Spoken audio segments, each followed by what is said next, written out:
राधा करावचित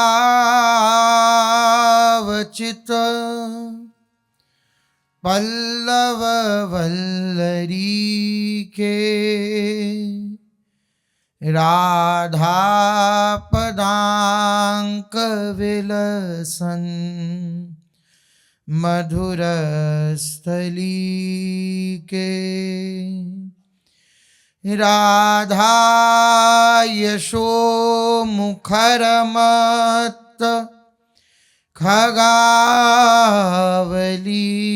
के, राधा विहार विपिने रमतां मनो में। प्रेमानंद उत्पुलकित गात्रौ विद्युद्धाराधर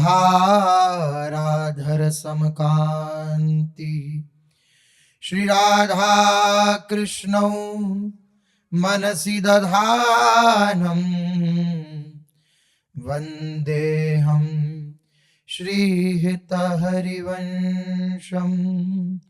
वन्देऽहं श्रीहितहरिवंशम्। राधा राधा राधा राधा राधा राधा राधा राधा राधा राधा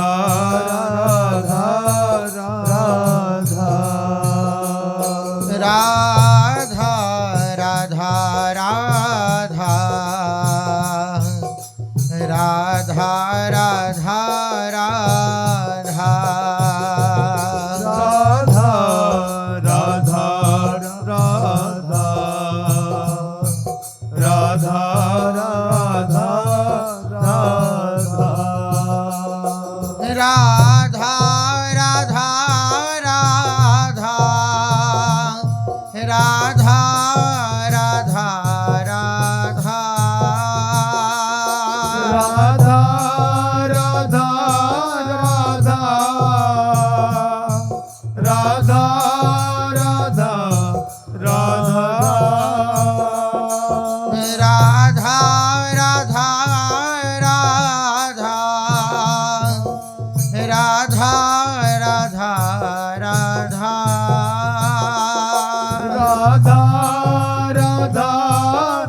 श्री राधा राधा राधा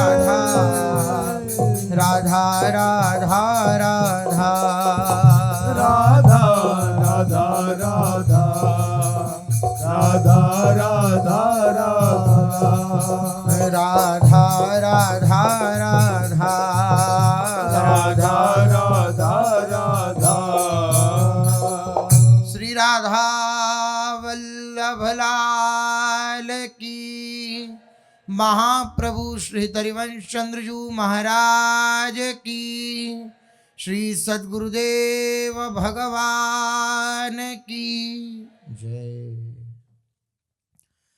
रसघन मोहन मूर्ति ठाकुर श्री राधा वल्लभ लाल जी, अनंतानंत सखियों की प्राण सजीवन मूरी श्री लाडली जू, एवं इन युगल स्वरूपों को हृदय में नित्य नवीन रूप से दुलार करने वाले श्री सद्गुरुदेव भगवान के श्री चरणों में दंडवत प्रणाम है। प्रसंग चल रहा है, भगवान अपने भक्तों के उन दिव्य लक्षणों का वर्णन कर रहे हैं जिन लक्षणों को भक्त भगवान की शरणागति के प्रभाव से, भगवान के संबंध के प्रभाव से, भगवान के अपनेपन के प्रभाव से अपने हृदय में धारण करता है। ऐसे उन लक्षणों का वर्णन अपने लोग कथन श्रवण कर रहे हैं जो स्वयं श्री भगवान अपने भक्तों के लक्षण बतला रहे हैं, जिसमें अपने लोगों ने श्रवण किया। पूर्व में भगवान कह रहे हैं मेरा भक्त यतात्मा होता है, मेरा भक्त यतात्मा होता है। जो वृत्तियां हैं मन की, बुद्धि की, शरीर की अवस्थाएं, वे सब उसके वश में रहती हैं। वे मन बुद्धि को अपने वश में किए होता है, वे इंद्रियों को अपने बस में किए होता है। ऐसा मेरा यतात्मा भक्त होता है। और अब एक बड़ा विलक्षण भगवान एक गुण बतला रहे हैं जो हर उपासक को धारण करना ही चाहिए। इस गुण के द्वारा ही, इस गुण का अवलंबन लेकर अपनी निराशा को हटाकर भगवान के प्रति आशाबद्ध होकर के उपासक चलता है। क्या भगवान अपने भक्त का एक दिव्य लक्षण कह रहे हैं? वे कह रहे हैं मेरा भक्त दृढ़ निश्चयी होता है। हमारा जो निश्चय है, जो साधन अवस्था में रहता है, वे दृढ़ निश्चय नहीं होता। निश्चय करना किसका लक्षण है? बुद्धि का लक्षण है। मन का जो स्वभाव है वे संकल्प विकल्प करना, और बुद्धि का जो स्वभाव है वे निश्चय करना। बुद्धि कभी भगवान को अपना मानकर उनके संबंध में निश्चय करने लग जाती है, और कभी संसार को अपना मानकर उसके संबंध में दृढ़ निश्चय करने लग जाती है। हमारी स्थिति यह है। लेकिन जो भगवान का अनन्य प्रेमी भक्त होता है, भगवान के पूर्ण शरणागत होता है, वह दृढ़ निश्चयी होता है भगवान के प्रति। कारण वे जान चुका है कि ये संसार केवल और केवल एक नाटक मंच है।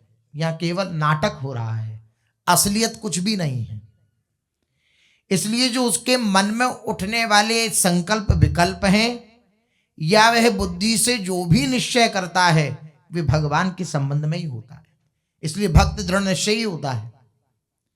भक्त के समान दृढ़ निश्चयी और कोई नहीं हो सकता, क्योंकि निश्चय जहां सत्य वस्तु हो वहां करना, यही बुद्धिमत्ता का प्रदर्शन अच्छा है।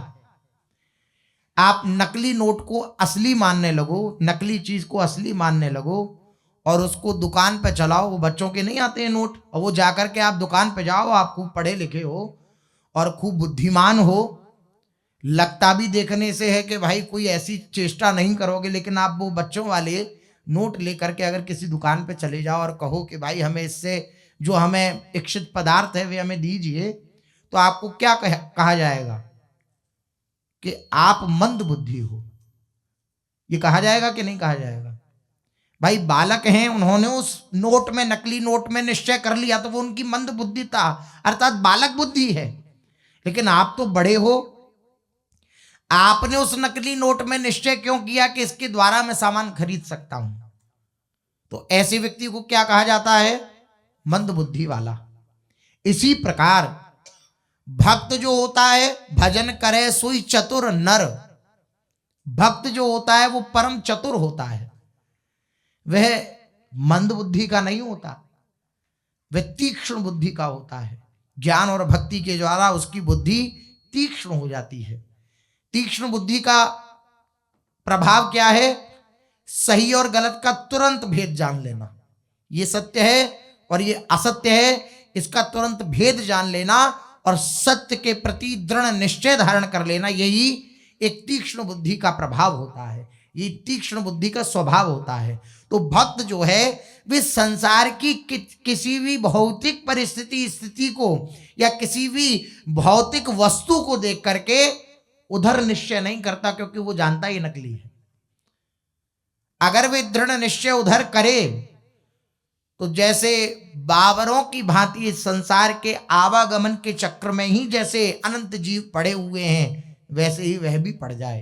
क्योंकि इस चक्र से छुटकारा जब ही मिलता है जब सत्संग के प्रभाव से विवेक बुद्धि जागृत होती है। देहु सुबुद्धि कृपा कर मोही, कोई सुगुन माला रचो। सेवक जी कह रहे हैं देहु सुबुद्धि कृपा कर मोही। कैसी बुद्धि? आगे सेवक जी ने वर्णन किया, बुद्धि हरिवंश हो गई, हरिवंश बुद्धि अर्थात भगवान के संबंध में निश्चयात्मिका बुद्धि, भगवान के संबंध में निश्चय करने वाली बुद्धि, वही जब प्राप्त हो जाती है तो इस संसार के असत भोगों के प्रति निराशा हो जाती है भक्त की, और भगवान के प्रति पूर्ण आशा हो जाती है। हमारी स्थिति, हम संसार को सत्य नहीं समझते और ना असत्य समझते, दोनों ही बात हैं। कभी सत्संग के प्रभाव से, महापुरुषों की दृष्टि के प्रभाव से, उनकी कृपा के प्रभाव से, भगवत चिंतन करने के प्रभाव से, कभी तो संसार हमें असत्य जान पड़ता है, और जब हम अपने स्वभाव में वर्तते हैं अर्थात हमारी मन बुद्धि का जिधर झुकाव हो रहा है उसके अनुसार चलने लगते हैं, तो इस संसार को सत्य समझने लगते हैं, दृढ़ निश्चयी नहीं होते। और भक्त कैसा होता है? दृढ़ निश्चयी। मरे के मारे साचो सूर, व्यास जी ने लिखा। भक्त कैसा होता है? बोले सच्चे सूर की तरह होता है, योद्धा की तरह होता है। या तो मारता है अपनी बुद्धि के सांसारिक निश्चयों को, अपने मन के सांसारिक संकल्प विकल्प को, या मरता है अर्थात या तो उसको परास्त करता है, या परास्त नहीं कर पाता तो इनकी शरण में आकर के हाथ खड़े कर देता है कि नाथ अब मेरे बस की नहीं। मरे या मारे साचो सूर। नहीं परास्त कर पाया अपनी मन बुद्धि को तो वह श्री जी की शरण में आ गया कि लाडली जी संभालो। लेकिन उसका ये निश्चय नहीं होता कि इन्हें मैं नहीं मार पा रहा तो मैं इनके अनुसार ही चलने लग जाऊं, ऐसा नहीं होता। इसी बात को श्री व्यास जी ने लिखा, हरिराम व्यास जी ने, मरे के मारे साचो सूर। धर्मी ऐसो चाहिए जैसे सूर रण माही, खंड खंड हो जाए तन फिर तन चितवत नाही। ध्रुवदास जी महाराज वे कह रहे हैं धर्मी अर्थात हित धर्मी, इस भागवत धर्म से भी ऊंचे प्रेम धर्म में चलने वाला वे धर्मी कैसा हो? बोले धर्मी ऐसो चाहिए जैसे सूर रण माही। जैसे योद्धा रण में जाता है तो पीछे पीठ दिखा करके नहीं भागता है, चाहे उसके शरीर के खंड खंड क्यों ना हो जाए, लेकिन वो कभी फिर तन चितवत नहीं, पीठ दिखाकर रण से नहीं भागता। ऐसा ही दृढ़ निश्चयी उपासक ही भगवान का प्रिय भक्त है और इस मार्ग पर आगे बढ़ता है। अपनी स्थिति ऐसी है कि अभी तो बुद्धि निश्चय कर रही है भगवान में सुख है, भगवान प्यारे हैं, भगवान के सिवा हमारा कोई नहीं है। अभी थोड़ी देर में संसार के प्रति निश्चय करने लग जाती है कि संसार प्यारा है, संसार ही हमें सुख प्रदान करने वाला है, संसार में ही हमें सुख प्राप्त होगा, इन भोगों में ही सुख है, ये निश्चय करने लग जाती है। हमारी स्थिति ऐसी है। लेकिन भगवान का जो प्यारा भक्त होता है वे दृढ़ निश्चयी होता है, ये स्थिति है। और ये स्थिति आती भगवान की कृपा से ही है। जब उपासक बार बार देखता है कि मेरी बुद्धि निश्चय भगवान की तरफ छोड़ करके और संसार की तरफ कर रही है, तो वे पुकारता है, तो भगवान अपने संकल्प से, अपनी कृपा से, अपने कृपा रूपी संकल्प से उस भक्त के प्रयास को देख करके भगवान उसको दृढ़ निश्चयी बना देते हैं। उसके हृदय में संसार का वे स्वरूप दिखला देते हैं जिस स्वरूप को उपासक देख नहीं पा रहा था। क्या? रस्सी को रस्सी बतला देते हैं, ये बतला देते हैं कि सांप नहीं है, ये रस्सी ही है। ये इनकी कृपा से हो। जासु कृपा सब भ्रम मिट जाही, गिरजा सोई कृपाल रघुराई। श्री तुलसीदास जी कह रहे हैं, भगवान शंकर की वाणी है, भगवान शंकर माता पार्वती जी से कह रहे हैं, हे गिरजा, जासु कृपा सब भ्रम मिट जाए। ये जो भी भ्रम बैठा हुआ है दिमाग में, संसार सत्य है, ये यहाँ के सगे संबंधी सब सत्य हैं, इनको नहीं छोड़ना है, इनसे आसक्ति करनी है, इनका भरण पोषण करना है, ये सब जो भ्रम बैठा हुआ है, जड़ चेतन ही ग्रंथि पड़ गई यद्यपि मृषा छूटत कठिनाई। जड़ो चेतन की गांठ पड़ गई है। बोले गांठ है क्या? बोले गांठ नहीं है, यद्यपि मृषा झूठी है लेकिन छूटत कठिनाई। झूठी गांठ है लेकिन खुल नहीं पा रही है। बोले झूठी गांठ क्या है? भ्रम है। ये झूठी गांठ क्या है? भ्रम है। और ये भ्रम किनकी कृपा से नष्ट होता है? इनकी कृपा से नष्ट होता है, भगवान की कृपा से नष्ट होता है। जासु कृपा सब भ्रम मिट जाएं। तो जब उपासक के चित्त की स्थिति को देखते हैं, भगवान के दृढ़ निश्चय तो करना चाहता है मेरे मार्ग पर चलने के लिए, लेकिन इसकी मन बुद्धि इसका साथ नहीं देते, और ये बार बार संसार की तरफ ही संकल्प विकल्प और निश्चय करता है, संसार को ही अपना मानता है। तो भगवान अपनी वे अहेतु की कृपा का संवर्षण करना प्रारंभ कर देते हैं, जिस कृपा के प्रभाव से उपासक दृढ़ निश्चयी भगवान का शरणागत हो जाता है, भगवान के प्रति दृढ़ निश्चयी हो जाता है। वरना अपनी स्थिति बड़ी विलक्षण है। श्री भाई जी महाराज कह रहे हैं कि मैं तो निश्चय करता हूं कि संसार मेरा है और भगवान की तरफ से पीछे पीछे हटने का प्रयास करता हूं, लेकिन मैं देखता हूं कि मेरी इस दुर्गति को देख करके, मेरी इस स्थिति को देख करके मैं तो पीछे हटने का प्रयास करता हूं, लेकिन पीछे हटकर जैसे ही भागने लगता हूं तो भगवान उधर आगे आ जाते हैं। यही अपने संग होता है। आप सच मानिए, आप ये मत हृदय में धारण करिएगा, जो थोड़ा भी शरणागत है ना श्री जी के, अगर गलत मार्ग पर जाने का विचार भी करेगा और हो सकता है कुसंग वशात चल भी दे, तो भगवान इस प्रकार से उसकी रक्षा करते हैं कि उसको चेत दिला देते हैं कि तू कहां जा रहा है, संभल जा।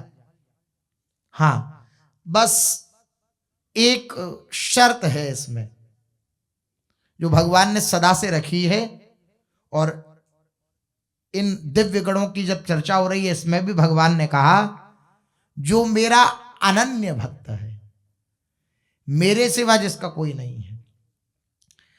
जैसे जड़ कट जाने के बाद लता हरी भरी दिखती है बहुत दिनों तक, हो सकता है शरणागति हो जाने के बाद भी जड़ तो कट गई लेकिन वृक्ष हरा भरा दिखे, वृत्तियां वे संसार के प्रति उन्मुख लगें, संसार के प्रति विमुख न होने पाए।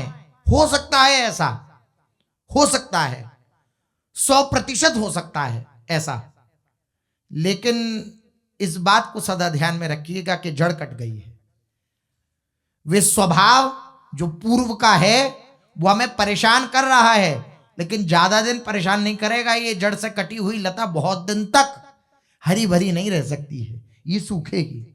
लेकिन जब तक हरी भरी होती है तब तक ऐसा लगता है कि हम भगवान से विमुख हो रहे हैं, हम भगवान से विलग हो रहे हैं, या भगवान ने हमारा साथ छोड़ दिया। नहीं, ऐसा नहीं है। हो सकता है स्वभाववश, संस्कारवश हमारी चित्त की वृत्ति विपरीत जावे, और यहां तक भी उपासकों को अनुभव होता है कि जिस सुख को प्राप्त करने की हृदय में ऐसा उत्साह भी नहीं है, प्राप्त हो जाने पर उसको भोगने का भी उत्साह नहीं है, भोगते हुए भी उस पदार्थ का उत्साह नहीं है, लेकिन स्वभाववश हो रहा है, स्वभाववश हो रहा है। तो इसका अर्थ यही है कि अभी लता सूखी नहीं है, हरी है। हो सकता है ऐसा, खान पान का आपको सुख था, हो सकता है अभी भी हो, लेकिन स्वाद, उसका आनंद जो आपको पहले मिलता था वो इस समय नहीं मिलेगा भगवत शरणागति के प्रभाव से। क्यों? क्योंकि लता कटी है, सूखी नहीं है, इसलिए वृत्ति उधर जा रही है अपने स्वभाव के कारण। जो भी जिसका प्रवृत्ति होती है उधर जा रही है, लेकिन वो ज्यादा दिन वैसी रह नहीं पाएगी। इसलिए पूज्य सतगुरुदेव भगवान जब भगवत कृपा से भगवदावेश में आते हैं तो कहते हैं चिंता मत करना, तुम जिस मन को देख रहे हो ना कि बार बार हमें ले जा रहा है विषयों के प्रति, एक दिन देखना यही मन भगवान से हटाए नहीं हटेगा। अभी लगाए नहीं लग रहा, एक दिन ऐसा आएगा कि हटाए नहीं हटेगा। कब होगा ऐसा? जब ये लता पूर्ण रूपेण सूख जाएगी। जड़ कट गई है। कैसे कटी, किसने काटी? बोले जिस दिन हमारी शरणागति हुई उसी दिन ये जड़ कट गई। जिस दिन हमारी शरणागति हुई, बस दोबारा से कोई कुसंग वशात इस लता को दोबारा लगाने का प्रयास मत करना। अगर लगाने का प्रयास किया, वो लग गई, तो फिर थोड़ा सा समय लग सकता है। नाश तो तब भी नहीं होता, न मे भक्त प्रणश्यति, लेकिन समय अवधि बढ़ जाती है। तो हमारा निश्चय तो ऐसा ही है कि हम भगवान को छोड़ करके संसार की तरफ दौड़ते हैं, लेकिन आप सच मानिएगा भगवान सदा आपकी रक्षा करेंगे। भाई जी कह रहे हैं, ज्यों ज्यों मैं पीछे हटता हूं, त्यों त्यों तुम आगे जाते। मैं ज्यों ज्यों पीछे हटता हूं, त्यों त्यों तो आप मेरे आगे आ जाते हो, आप मेरे सामने आ जाते हो। आहा, और फिर जब आप सामने आ जाते हो तो अन्य के प्रति कहीं दृष्टि ही नहीं जाती। भाई जी का एक पद है, हटें जब सामने से वे, तभी कहूं अन्य को देखूं। हटें जब सामने से वे, कहीं तब अन्य को देखूं। हटें जब सामने से वे, मेरे सामने से उनका रूप हटे तब तो मैं किसी और को देखूं। वो सदा मेरे नेत्रों में समाये रहते हैं। जब वे आगे आ गए तो अन्य के प्रति जो हमारी वृत्ति जा रही थी वो हट जाएगी। लेकिन हम भी ऐसे प्रवीण हैं इस संसार को अपना मानने में, संसार के प्रति आसक्ति करने में, कि भगवान सामने आते हैं लेकिन उनको अनदेखा कर देते हैं। सामने कैसे आते हैं प्रभु? गुरु वचनों के द्वारा सामने आते हैं। सामने कैसे आते हैं प्रभु? आपके अंदर में जलन देंगे मीठी मीठी, गलत है मत जाओ उधर, ठीक नहीं है, लेकिन हम उसको अनसुनी कर देते हैं। कह रहे हैं भाई जी, ज्यों ज्यों मैं पीछे हटता हूं, त्यों त्यों तुम आगे आते। छिपे हुए पर्दों में अपना मोहन मुखड़ा दिखलाते। छिपे हुए पर्दों में से श्री भगवान आगे आते हैं। पर्दे से छिपे हुए हैं और आगे आते हैं। मुझे दिखता है पर्दा, लेकिन उनकी दृष्टि में तो मैं रहता हूं, मेरी दृष्टि में पर्दा रहता है। पर मैं अंधा नहीं देखता। अंधा क्यों हो गया मैं? आंख नहीं है क्या मेरे? नहीं, अविद्या रूपी अंधकार। अविद्या, ये अज्ञान जो है, अज्ञान क्या है? इस जड़ प्रकृति को चैतन्य मानना, इस जड़ प्रकृति को अपना मानना, ये अंधकार है, ये अविद्या है। इस अंधेपने से मैं प्रभु को देख नहीं पाता। इस संसार को अपना मानने के कारण मैं प्रभु का दर्शन नहीं कर पाता। पर मैं अंधा नहीं देखता पर्दों के अंदर की बात, मोह मुग्ध में देखा करता पर्दे बहुरंगे बहुसाथ। बहुरंग के पर्दे देख करके मैं मोह रूपी अंधकार में सदा तल्लीन रहता हूं, और पर्दे के अंदर जो ये मुस्कुराते हुए श्री ठाकुर जी महाराज होते उनकी तरफ नहीं देखता। पर्दों के अंदर से तुम हंसते प्यारी मधुरी हांसी। फिर पर्दे के अंदर से ही आप हंसते हो। चित्त खींचने को तुम तुरंत बजा देते मीठी बांसी। फिर मेरे चित्त को खींचने के लिए आप आए मेरे आगे। पर्दे के पीछे थे, मैं अंधा होने के कारण आपको पर्दे के पीछे या पर्दे को देखता रहा, लेकिन आपको नहीं देख पाया, अंधा होने के कारण, मोहांधकार के कारण। लेकिन हे नाथ, आप भी नहीं रुके, आपने भी पूर्ण प्रयास किया। क्या किया? बोले पर्दों के अंदर से आपकी हंसी की आवाज आई, और फिर क्या हुआ, आपने अपनी सुंदर मुरली की ध्वनि सुना दी। मुरली की ध्वनि जानते हैं क्या है? श्री 84 जी, श्री महाप्रभु जी, श्री महाप्रभु जी की वाणी, आचार्य गुरु, ये श्री कृष्ण की बांसुरी है। श्री राधा बाबा कहते हैं, मैं तो श्री कृष्ण की बांसुरी हूं, वे मुझ में जैसा फूंकते हैं मैं वैसा बजता हूं। बस ऐसा ही महापुरुषों का जीवन होता है। भगवान महापुरुषों की वाणी के द्वारा हमसे वार्ता करते हैं, हमसे बात करते हैं। महापुरुषों की वाणी ये श्री कृष्ण की बांसुरी है। भगवान कह रहे हैं कि जब मैं आपको नहीं देख पाता, इस संसार को अपना मानता हूं, तब आप बांसुरी बजाते हो। इसी बांसुरी को सुना श्री हरिराम व्यास जी ने, तो वो कह रहे हैं, सोयो हुतो विषय मंदिर में, हित गुरु टेर जगायो, अब तो व्यास बिहार विलोकत, शुक नारद मुनि गायो, अब मैं वृंदावन धन पायो, अब मैं वृंदावन धन पायो। मैं तो सो रहा था विषय मंदिर में, विषय निद्रा में, मोहांधकार में मैं तो सो रहा था, लेकिन वंशी सुनाई दी। किसकी? मेरे हित गुरु ने, हरिवंश चंद्र जी ने मुझे टेरा। कैसे टेरा? पूरा प्रसंग आप लोगों ने सुना है।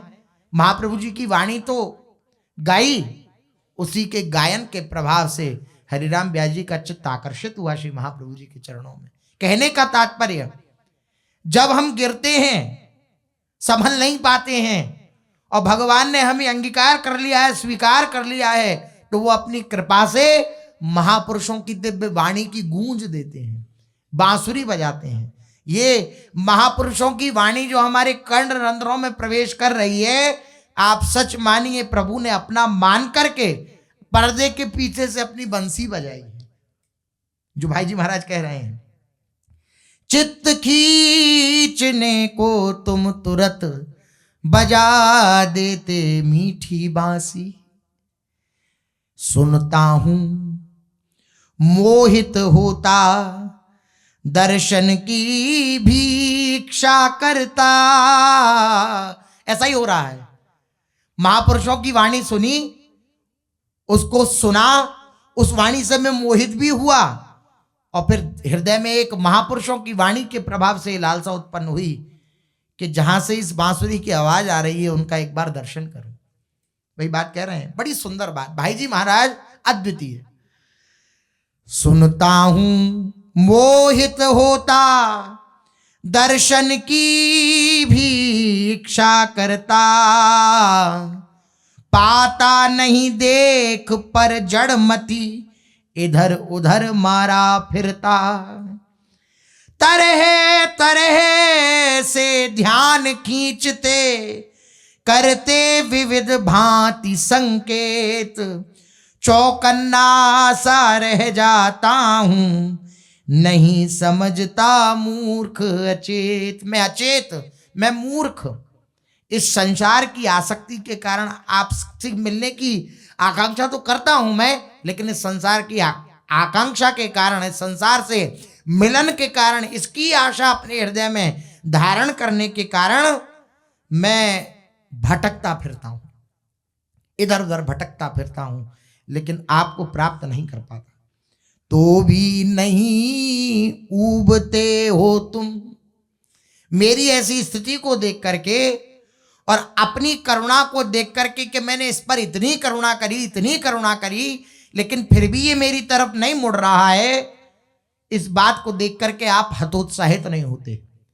क्योंकि जैसे पूर्व में भी निवेदन किया, ये जितने भी गुण हैं ये भगवान के गुण हैं, और ये भगवान के गुण ही भक्त में उतरते हैं। तो भगवान ऊबते क्यों नहीं है? क्योंकि भगवान भक्त से भी ज्यादा दृढ़ निश्चयी है।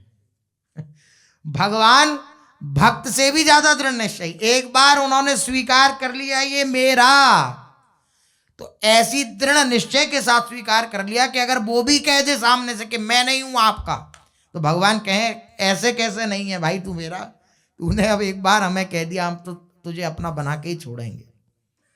इसलिए फिर जहां जहां वो जिस जिसको अपना बनाता डोलता है उसका सर्वनाश कर देते हैं भगवान। भगवान की कृपा है ये। अर्जुन से कह रहे हैं भगवान, अर्जुन ने पूछा आपकी कृपा होती तो क्या होता है? तो बोले यस्याहम अनुग्रहामि हरिष्ये तद धनम सनैहि। जिस पर मैं अनुग्रह करता हूं, मैं जिस पर कृपा करता हूं, सबसे पहले उसके धन को धीरे से खींच लेता हूं। कि धन के प्रति ज्यादा लोभ होता है ना, इतना बैंक बैलेंस हो जाए, इतना धन हो जाए, लोग मुझे बिलियनियर और मिलीनियर कहें, ऐसी इच्छा होती है हृदय में। तो बोले सबसे पहले मैं जिस पर कृपा करता हूं उसके धन का हरण कर लेता हूं। ऐसा जरूरी भी नहीं है, अगर आप प्रभु को अपना माने, धन के प्रति महत्व बुद्धि न रखे तो जैसे चल रहा है वैसे चलता ही रहेगा। अब भगवान की तरफ विमुख होकर के और इस धन वैभव के प्रति ही सन्मुख हो गए तो भगवान इसका हरण कर लेंगे। भगवान ऐसा विधान बना देंगे कि इस सर्वनाश को प्राप्त हो जाएगा। बोले धन का हरण कर लेता हूं, फिर वो धन के न होने के कारण सहयोग के लिए अपने जनों के पास जाता है। धन ना हो किसी के पास तो वो देखता है ना कि मेरे सहयोगी कौन है, मेरे रिश्तेदार, नातेदार, परिवार के जन, उनके पास जाता है। मैं उनके अंदर से भी अर्थात जन के बल को भी खींच लेता हूं, कोई भी उसका सहयोग नहीं करता। धन को खींच लिया, जन को खींच लिया, फिर जब अपने जानने मानने वालों के प्रति उसका ऐसा भाव था ये मेरा सहयोग कर देंगे, उन्होंने भी सहयोग नहीं किया, तो तीसरा बल उसका होता है कि फिर वो जगह जगह जाकर मांगता फिरता है कि मेरा सहयोग करो, मेरा सहयोग करो। बोले मैं उस बात को भी तिरस्कृत कर देता हूं, अर्थात कहीं उसे खड़ा होने योग्य नहीं छोड़ता। ऐसी उसकी स्थिति करते जब मैं कृपा करता हूं। किस किस को चाहिए ऐसी कृपा? सब कह देंगे नहीं नहीं वैसी कृपा दो कि हम बस शाम को बस ये आरती में गा दें, केवल तन मन धन सब तेरा, बाकी सब कुछ है मेरा, ऐसा गा दें बस। लेकिन ऐसी कृपा नहीं चाहिए कि सब छूट जाए और कोई हमसे प्यार ना करे। तो भैया ये दीवानों का आगम पंथ है, दीवानों का यही पंथ है, प्रेमी का यही पंथ है, भगवान के मिलन की यही राह है। जहां जहां आपने अपनापन किया होगा वहां वहां से भगवान आपको छुड़ा देंगे, उसके प्रति या तो वैराग्य उत्पन्न कर देंगे या उस वस्तु व्यक्ति स्थान को नष्ट कर देंगे। प्रभु का स्वभाव है। तो यही कह रहे हैं आप नहीं उबते नाथ, मेरी बहिर्मुखता को देखकर, मेरी विपरीत स्थिति को देख करके भी आप तत्पर रहते हैं, क्योंकि आप दृढ़ निश्चयी हैं। यही दृढ़ निश्चय का जो दिव्य गुण है वही भक्त के अंदर उतरता है। तो भी नहीं उबते हो तुम, पर्दा जरा उठाते हो, धीरे से संबोधन करके अपने निकट बुलाते हो, इतने पर भी नहीं देखता। जब आप पर्दा उठाते हो, थोड़ा पर्दा उठाना साक्षात गुरुदेव की शरण प्राप्त हो जाना। साक्षात परब्रह्म श्री कृष्ण ही तो गुरु रूप में है। पर्दा उठा करके देखा, हमें बुलाया, और मैं तब भी जब नहीं देखता हूं तब भगवान की ये लीला प्रारंभ होती है जो अभी पूर्व में वर्णन करी। इतने पर भी नहीं देखता, सिंह गर्जना तब करते, तन मन प्राण कांप उठते हैं, नहीं धीर कोई धरते। जब आपकी वो सिंह गर्जना होती है तब तन मन धन प्राण मेरे कांप उठते हैं और मैं त्राहिमाम त्राहिमाम त्राहिमाम ऐसा पुकार उठता हूं। हे नाथ, डरता भाग छूटता, तब आश्वासन देकर समझाते, ज्यों ज्यों मैं पीछे हटता हूं त्यों त्यों तुम आगे आते। मैं डर जाता हूं जब, मैं निरुत्साहित हो जाता हूं जब कि संसार ने तो अब मुझे छोड़ ही दिया, ये प्रभु भी अब सिंह गर्जना करके मुझे डरा रहे हैं, तब आप अपनी करुणा से मुझे आश्वासन देते हो कि देख ये सब मैंने इसलिए किया था क्योंकि तू मेरी तरफ दृष्टि नहीं कर रहा था। देख मैं तेरा हूं, तू मेरा है, अब सानंद विहार कर मेरे साथ, अब सानंद मेरी लीला में प्रवेश कर। ये आपका करुणा का स्वभाव है, वरना हमारा दृढ़ निश्चय तो संसार में ही होता है। हम संसार को ही अपना मानते हैं। दृढ़ निश्चयी भक्त का स्वभाव है। साधक कभी संसार का निश्चय करता है, कभी भगवान का निश्चय करता है, लेकिन ऐसे ही लगकर भगवान से प्रार्थना करता रहे कि संसार के प्रति जो मेरी महत्व बुद्धि है वे हट जाए और आपके श्री चरणों में मेरी महत्व बुद्धि हो जाए। मेरा दृढ़ निश्चय हो जाए कि सुख है तो केवल और केवल प्रभु के चरणों में है। ये दृढ़ निश्चय जिस दिन हो जाएगा नाथ, उस दिन मैं कृतार्थ हो जाऊंगा। और ये भक्त का सिद्ध लक्षण होता है। जो अनन्य भक्त होता है उसके अंदर ये सिद्ध लक्षण होता है। भगवान इसलिए कह रहे हैं कि मेरा भक्त दृढ़ निश्चयी होता है। अब जो अगली बात है, अगला जो लक्षण श्री भगवान बतलाएंगे अपने भक्त का, सुशेष आगे चलते हैं। महाप्रभु श्री चैतन्य देव जी का चरित्र अपने लोग कथन श्रवण कर रहे हैं, जिसमें अपने लोगों ने श्रवण किया सार्वभौम भट्टाचार्य पर महाप्रभु जी ने कृपा करी और प्रेम का अंकुरण उनके हृदय में कर दिया, श्री भट्टाचार्य जी के हृदय में। अब अत्यंत विश्वासी होकर श्री महाप्रभु जी के चरणों के प्रति सार्वभौम भट्टाचार्य अपना सर्वस्व महाप्रभु जी को मानते हैं और महाप्रभु जी अत्यंत प्रेम उड़ेल रहे हैं सार्वभौम भट्टाचार्य जी के प्रति। श्री जगन्नाथ जी का दर्शन करने गए, वहां से दिव्य प्रसादी प्राप्त हुई। उस प्रसादी को थोड़ा किनका लेकर महाप्रभु जी ने अपनी पोटली अर्थात वस्त्र में बांधा और तुरंत सार्वभौम जी के घर आए। और वहां आकर के अभी उठे ही हैं सार्वभौम जी निद्रा से, आकर के श्री महाप्रभु जी ने वे दिव्य महाप्रसाद जगन्नाथ जी का दिया। तुरंत सार्वभौम भट्टाचार्य जी ने उसे आरोग लिया। महाप्रसाद की यही महिमा है, प्रसाद की यही महिमा है, जिस क्षण प्राप्त हो उसी क्षण किनका धर लेना चाहिए अपने मुखमंडल पर। इसलिए तुरंत कल अपने लोगों ने श्रवण किया था, पद्म पुराण के श्लोक उद्धृत करके सार्वभौम जी ने उस प्रसाद को पाया। महाप्रभु जी अवाक रह गए, कैसा दृढ़ विश्वास इसका। विश्वास से प्रभु रीझ जाते हैं। भगवान विश्वास कभी किसी का नहीं तोड़ते हैं। विश्वास क्यों नहीं हो पाता, अविश्वास क्यों होता है? अविश्वास का मुख्य कारण होता है अप्रेम, प्रेम ना होना, भगवान के प्रति ममता ना होना, इसलिए अविश्वास। संसार के प्रति ममता होना तो उधर विश्वास टिकता है, भगवान के प्रति प्रेम नहीं होता इसलिए विश्वास नहीं हो पाता। ये एक दूसरे के पूरक हैं। विश्वास होगा तो प्रेम हो जाएगा और प्रेम होगा तो विश्वास हो जाएगा, एक दूसरे के पूरक। बिन विश्वास भगति नहीं और तेहि बिन द्रवहि न राम। और ये भक्ति होती भी नहीं बिना विश्वास के, और बिना विश्वास के प्रेम नहीं होता और प्रेम के बिना विश्वास नहीं होता। ये एक दूसरे के पूरक हैं। जहां प्रेम नहीं है वहां विश्वास भी नहीं है, और जहां प्रेम है वहीं विश्वास भी है। अद्वैत वेदांत के अनुसार इस संपूर्ण दृश्य जगत का अस्तित्व हमारे मन के विश्वास पर ही है। अद्वैत वेदांत के अनुसार इस संसार के प्रति हमने विश्वास कर रखा है कि ये है तो इसकी सत्ता है। अगर ये विश्वास न किया जाए कि ये नहीं है तो इसकी सत्ता नहीं है। यही बात कह रहे हैं। जिस समय हमारे मन से इस जगत की सत्यता पर से विश्वास उठ जाएगा कि सत्य है, उस दिन ये जगत रहेगा ही नहीं।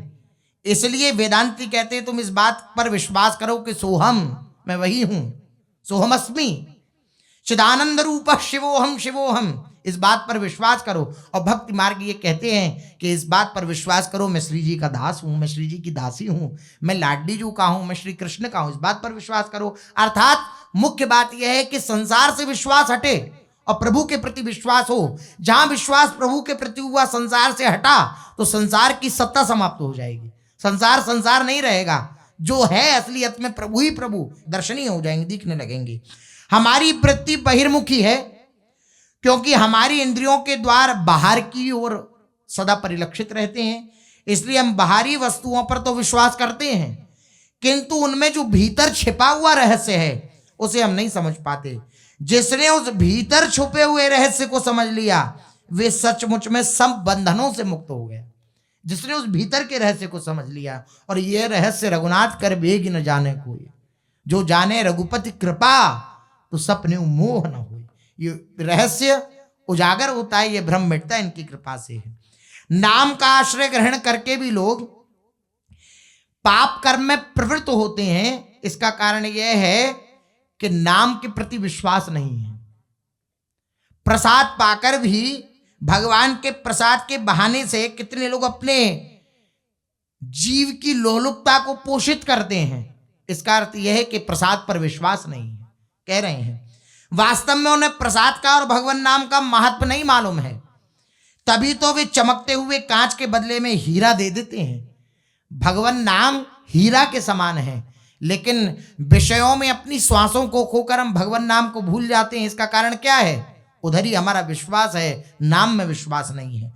जो भगवान नाम सभी प्रकार के पापों को नष्ट करने में समर्थ है, उसे सोने चांदी के ठिकराओं के ऊपर बेचने वालों के हाथ में वे ठिकरा ही रह जाते हैं। भगवत कथा, भगवान नाम, ये सब अमृत है, ये सब मणि के समान है।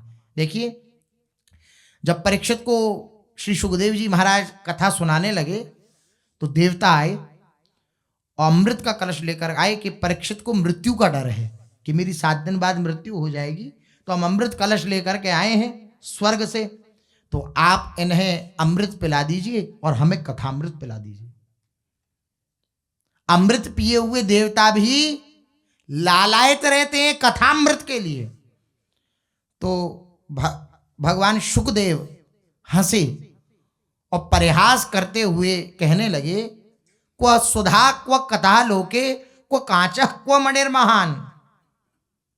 कहां तो ये सुधा और इस लोक की ये कथामृत, कहां तुम्हारा अमृत और कहां ये कथामृत, कहां कांच और कहां ये मणि। ये कह करके तथा देवांज हासः, देवताओं की हंसी करके सुखदेव जी ने लौटा दिया, नहीं हमें नहीं चाहिए। कथामृत सबसे ऊंची वस्तु। तो कहने का तात्पर्य, संसार के सोने चांदी के ठिकराओं के ऊपर बेचने वाले उनके हाथों में ठिकराई रह जाते हैं। भगवान नाम के असली सुस्वादु मधुराति मधुर फल से वे लोग वंचित रह जाते हैं। जो लोग संसार के भोगों को ही भोगते रहते हैं, नाम जैसी मणि प्राप्त करके भी नाम का आश्रय नहीं लेते।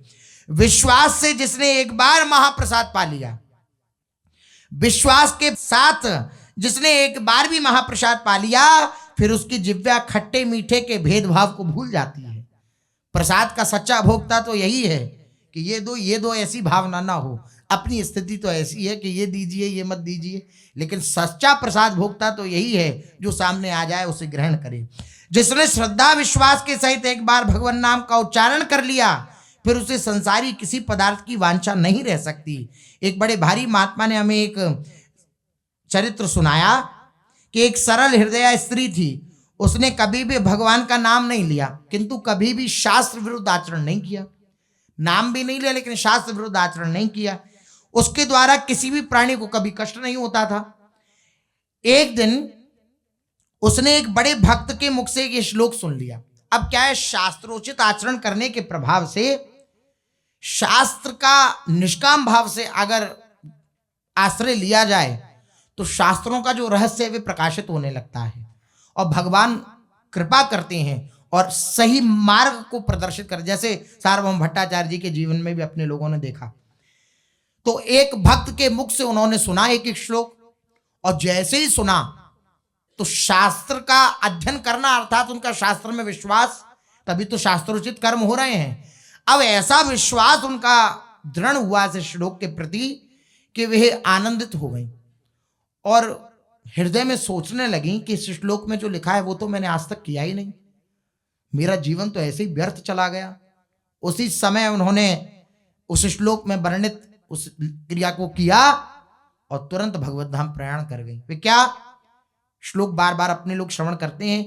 एकोपि कृष्णस्य कृतः प्रणामो दशाश्वमेधाववृतेन तुल्यः दशाश्वमेधी पुनरेति जन्म कृष्ण प्रणामी न पुनर्भवाय। अर्थात जिसने एक बार भी कृष्ण के पाद पद्मों में श्रद्धा भक्ति के सहित प्रणाम कर लिया, उसे उतना ही फल हो जाता है जितना कि 10 अश्वमेध आदि यज्ञ करने वाले पुरुष को होता है। 10 अश्वमेध यज्ञ करे उसको जो फल प्राप्त होगा, एक बार श्री कृष्ण को प्रणाम कर ले उसको वो फल प्राप्त हो जाएगा। एक बार प्रणाम करने का महत्व है ये, इसमें भी भेद है। इन दोनों के फल में एक बड़ा भारी भेद होता है। अश्वमेध यज्ञ करने वाला तो लौटकर फिर संसार में आता है, क्योंकि पुण्य किया उसने। अश्वमेध यज्ञ करके उसने पुण्य प्राप्त किया, तो पुण्य का अर्जन करके वे स्वर्गाधिक लोकों में गया, और स्वर्गाधिक लोगों को पुण्य जो भोगा उसने, तो क्षीणे पुण्य मृत लोकम विशंति।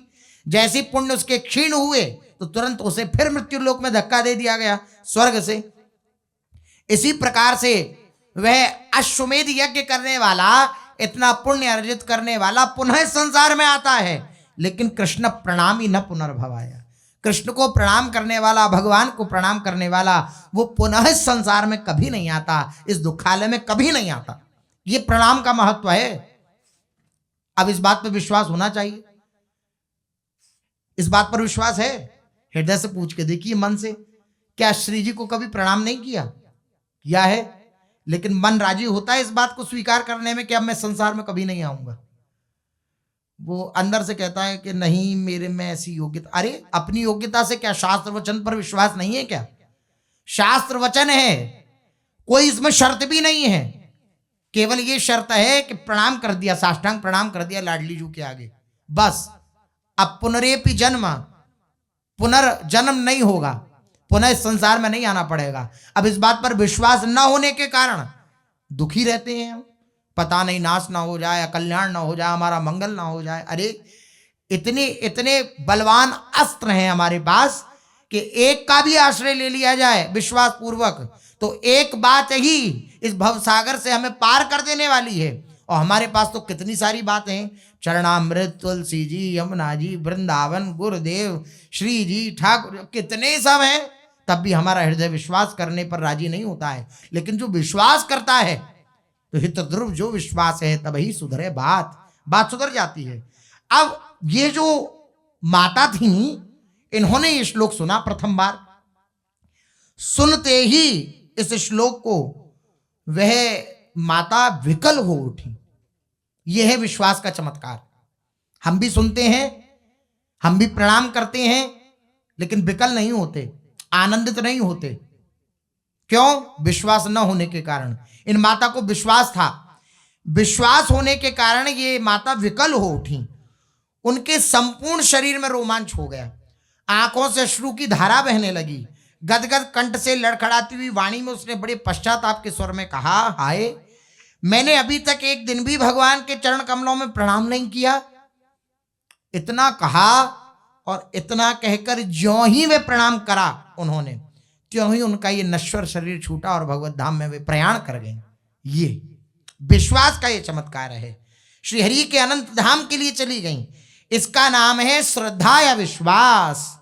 ऐसे ही विश्वास से प्रभु के पाद पद्मों की प्राप्ति हो सकती है। इसलिए कबीरदास जी कहते हैं, गाया तिन पाया नहीं, अनगाए ते दूर। अब बड़ी विलक्षण बात कहने कबीरदास जी, गाया तिन पाया नहीं, जिसने गाया उसने पाया नहीं। बोले ये कैसी बात है? शास्त्र बार बार उद्घोषित करते हैं कि जो प्रभु के नाम रूप लीला धाम के गुणों को, उनके गुणों को गाता है, वे उन्हें प्राप्त कर लेता है। और कबीरदास जी कहते हैं गाया तिन पाया नहीं। बोले नहीं, अगली लाइन सुनिए, गाया तिन पाया नहीं और अनगाए ते दूर। गाया जिन्होंने, उन्हें प्राप्ति नहीं हुई। बोले अच्छा, जिन्होंने नहीं गाया उन्हें प्राप्ति हो गई? बोले नहीं, अनगाए ते दूर, जिन्होंने नहीं गाया उन्हें भी प्राप्ति नहीं हुई। तो बोले फिर आप कहना क्या चाहते हैं? बोले जिन गाया विश्वास गही, जिन्होंने अपने हृदय में विश्वास धारण करके उन्हें गाया, उनके नाम रूप लीला धाम को, उनके गुणों को गाया, तिनके सदा हुजूर।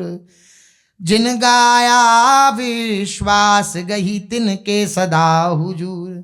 जिन्होंने विश्वास करके प्रभु के नाम रूप लीला धाम का आश्रय लिया, उनके जनों का आश्रय लिया, उनके सदा सदा के लिए प्रभु बन जाते हैं। तो कहने का तात्पर्य विश्वास सर्वोपरि है। श्री महाप्रभु जी ने सार्वभौम भट्टाचार्य जी का विश्वास दर्शन किया कि महाप्रसाद के प्रति ऐसा दृढ़ विश्वास, ऐसी दृढ़ निष्ठा, ऐसा दृढ़ श्रद्धा प्रसाद के प्रति श्री महाप्रभु जी उठे और आनंद की सीमा नहीं रही श्री महाप्रभु जी की। वे भट्टाचार्य सार्वभौम का हाथ पकड़ा श्री महाप्रभु जी ने और बोले नृत्य कर। भगवान नाम की ध्वनि होने लगी और सार्वभौम भट्टाचार्य जी प्रकांड विद्वान, विद्वत मूर्ति, जगन्नाथपुरी में भी जिनको खूब श्रद्धा भाव के साथ लोग नमन करते उनकी विद्वता को देख करके आज महाप्रभु जी के उस प्रेमालिंगन को प्राप्त करके महाप्रभु जी के हस्त कमल ने जो उनको पकड़ा, उस स्पर्श को प्राप्त करके उन्माद पूर्वक सार्वभौम भट्टाचार्य नृत्य करने लगे। भट्टाचार्य जी की जो परिवार के जन थे, जितने भी जन थे, वे सब देख रहे हैं कि ऐसा तो हमने कभी नहीं देखा। सार्वभौम भट्टाचार्य जी को कभी नाचते हुए नहीं देखा, गाते हुए नहीं देखा सार्वभौम भट्टाचार्य जी को। आज ये नाच रहे हैं, रुदन कर रहे हैं, सो के उठे हैं और नाच रहे हैं। ये ऐसी परिस्थिति, ऐसा दृश्य पहली बार इनके घर वालों ने देखा तो वह भी आश्चर्यचकित हो रहे हैं। भट्टाचार्य महाशय भी बेसुध होकर महाप्रभु के साथ बाबरों की भांति नाच रहे हैं। सार्वभौम की पत्नी तथा उनके शिष्य और पुत्र सपूर्व दृश्य को देख करके इसका कुछ भी कारण नहीं समझ सके कि सुबह उठे, महाप्रभु जी आए, प्रसाद दिया, वही नाचने लगे दोनों जने। क्या हुआ? महाप्रभु बार बार सार्वभौम का आलिंगन करते हैं और गदगद कंठ से बार बार कहते हैं, सार्वभौम सार्वभौम, आज तुम कृतार्थ हो गए, आज तुम कृतार्थ हो गए। आज वासुदेव सार्वभौम को भगवान वासुदेव ने अपनी शरण में ले लिया है। आज भट्टाचार्य महाशय के सभी संसारी बंधन छिन्न भिन्न हो गए हैं। आज मुझे सार्वभौम ने खरीद लिया है। इतने भारी शास्त्रज्ञ और शौचाचार को जानने वाले सार्वभौम महाशय का जब महाप्रसाद के प्रति इतना अधिक दृढ़ विश्वास हो गया तो मैं समझता हूं इनसे बढ़कर संसार में कोई दूसरा भक्त हो ही नहीं सकता। महाप्रभु जी बोले, भट्टाचार्य महोदय ने आज मुझे कृतकृत्य कर दिया।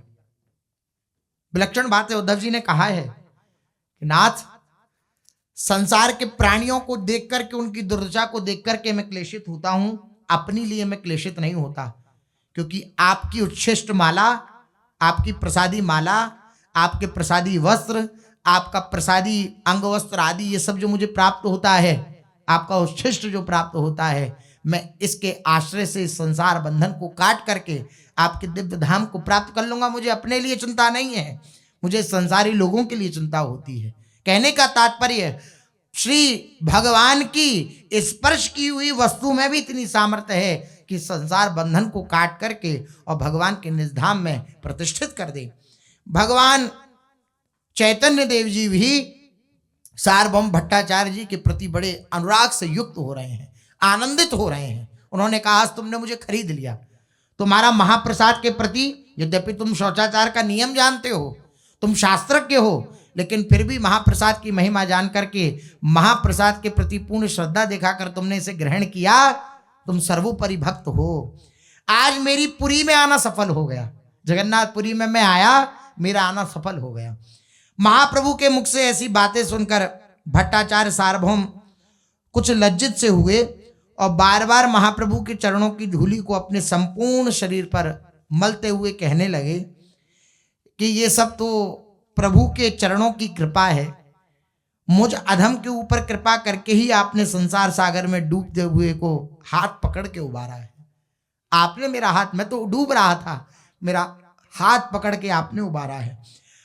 अब तो मैं आपका दासानुदास हूं, आपके दासों का दास हूं। जब जैसी भी आज्ञा होगी मैं उसका पालन करूंगा। भट्टाचार्य के मुख से ऐसी बात सुनते ही प्रभु कुछ लज्जा का भाव प्रदर्शित करते हुए बोले कि आप बड़े हैं, ऐसा मत कहिए, और इतना कहकर चले गए। जब गोपीनाथ आचार्य ने यह समाचार सुना तब तो वे बड़े प्रसन्न हुए। संध्या के समय भट्टाचार्य सार्वभौम महाप्रभु जी के दर्शन के लिए आए। उसी समय गोपीनाथाचार्य भी वहीं पहुंचे। महाप्रभु को प्रणाम करके मुस्कुराते हुए गोपीनाथाचार्य जी ने कहा, कहो भट्टाचार्य महाराज, हमारी बात ठीक निकली कि नहीं निकली? क्योंकि इन्होंने कहा था कि हम देखते हैं आप अपनी बात पर कितने दिन तक टिके रहते हो। जो आप महाप्रभु जी को सब कुछ नहीं मान रहे हो, परब्रह्म ईश्वर नहीं मान रहे हो, साक्षात प्रभु नहीं मान रहे हो, हम देखते हैं कितने दिन टिकोगे। तो उसी बात का स्मरण करा के गोपीनाथाचार्य जी बोले, कहो महाराज भट्टाचार्य जी, हमारी बात ठीक निकली कि नहीं निकली? अब बोलो, कहां जाओगे भागकर? तो पृथ्वी में सिर टेक करके गोपीनाथाचार्य जी को प्रणाम करके सार्वभौम जी बोले कि ये सब आपके चरणों की कृपा है, नहीं तो मुझ जैसे संसारी मनुष्य के ऊपर प्रभु कभी अपनी कृपा ना करते, कभी मुझे महाप्रभु जी अपना ना बनाते। आपके ही अनुग्रह से मुझे महाप्रभु के चरण कमलों की प्राप्ति हो सकी है। इस प्रकार शिष्टाचार की बहुत सी बातें होने पर सार्वभौम फिर अपने घर चले गए। एक दिन भट्टाचार्य महाशय महाप्रभु के वास स्थान पर प्रभु के दर्शन के निमित्त गए। प्रभु ने बड़े ही प्रेम से उन्हें बैठने के लिए आसन दिया। महाप्रभु की आज्ञा से आसन पर बैठकर उन्होंने महाप्रभु जी के समक्ष हाथ जोड़े और हाथ जोड़कर सार्वभौम जी ने महाप्रभु जी के समक्ष कहा, प्रभु एक बात का स्मरण करके मुझे अपने ऊपर बड़ी भारी गिलानी होती है। मैंने अपने शास्त्रीय ज्ञान के अभिमान में आपको साधारण सन्यासी समझकर उपदेश देने का मिथ्या अभिमान किया था। इससे मुझे बड़ा दुख हो रहा है। आचार्य गोपीनाथ जी के साथ आपकी कड़ी आलोचना भी करी थी। इसके लिए अब अपने उन पुराने कृत्यों पर बड़ी मुझे लज्जा आती है। महाप्रभु ने अत्यंत ही स्नेह प्रदर्शित करते हुए कहा, आचार्य ये आप कैसी भूली भूली सी बातें कर रहे हैं। हाल तो जहां तक मैं समझता हूं आपने मेरे संबंध में ना तो कोई अनुचित बात ही कही, ना कभी अशिष्ट व्यवहार मुझसे किया है, तो कोई आपका अपराध ही नहीं। आप जैसे श्रद्धालु, आप जैसे शास्त्र के विद्वान से कोई भी इस प्रकार से व्यवहार की आशा ही नहीं कर सकता है।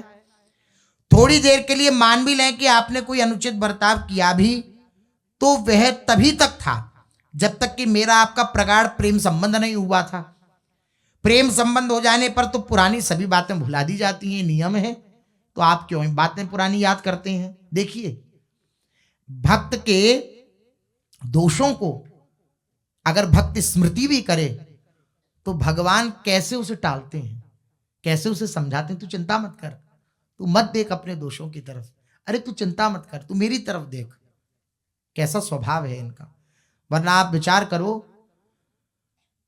कोई गलती आपसे हो जाए, भारी चूक हो जाए और कोई संसारी व्यक्ति आपको स्वीकार कर भी ले, तो वो पूरे जीवन आपको सुनाता रहेगा कि देख तेरे से वो गलती हुई थी तब भी मैंने तुझे स्वीकार किया, देख तूने इतना मेरे संग बुरा किया था तब भी मैंने तुझे स्वीकार किया। लेकिन हमारे प्रभु ऐसे हैं कि भक्त अगर अपनी दैन्यता के कारण अपने हृदय की बात भी कहता है कि मैं तो ऐसे दोषों से युक्त था या हूं, तो भगवान कहते हैं तुम चिंता मत करो, तुम तो हमारे हो, तुम किसी बात की चिंता मत करो। ये सब क्यों सोचते? देखो जगाई मदाई के प्रसंग में तो अति कर दी महाप्रभु जी ने। ये भगवान का भक्तों का स्वभाव होता है। महाप्रभु जी अब इनसे कह रहे हैं, आप चिंता क्यों करते हो?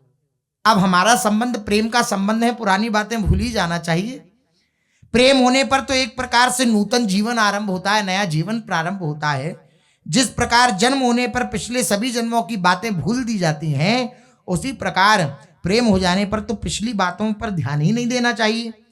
प्रेम में लज्जा, प्रेम में भय, प्रेम में संकोच, प्रेम में शिष्टाचार, प्रेम में क्षमा, प्रेम में अपराध आदि द्वैधी भाव को प्रकट करने वाली वृत्तियां रहती ही नहीं है।